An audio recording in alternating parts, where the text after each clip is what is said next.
আসসালামু আলাইকুম। ব্রাহ্মণবাড়িয়া থেকে যে রাস্তাটা আপনার কুমিল্লা ঢুকছে সেই রাস্তাটা কিন্তু ভয়াবহ অবস্থা। তিনটা গাড়ি একসাথে কিন্তু ফাইসা গেছে। আপনারা এই রাস্তায় চলাচল করতে আপনার অবশ্যই সতর্কভাবে চলাচল করতে হবে, এবং কি যেহেতু বৃষ্টি হচ্ছে আজকে কিছুদিন যাবত বড় বড় গর্ত হয়ে আছে বিভিন্ন জায়গায়, সেই জায়গাগুলোতে কিন্তু যে লোড পরিবহন গুলা আছে সেই লোড পরিবহন গুলা কিন্তু চাকা একদম মাটির নিচে ডেবে যাচ্ছে, এবং এই পাশে মাঝখানে দেখতে পাচ্ছেন একটা বাসও কিন্তু আহ মাটির নিচে মানে নিচে ডেবে আছে, আর ওই পাশে একটা ট্রাক।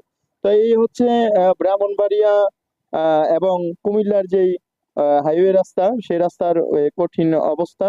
আপনারা যারাই চলাচল করেন এই রাস্তায় লোড পরিবহন নিয়ে সাবধানে চলাচল করবেন, এবং যেই ছোট প্রাইভেট কার আছে এবং ছোট ছোট গাড়িগুলো আছে আপনারও আহ বড় বড় গর্তগুলা দেখেই আপনারা কিন্তু এই রাস্তাগুলা পারাপার হবেন আশা করি।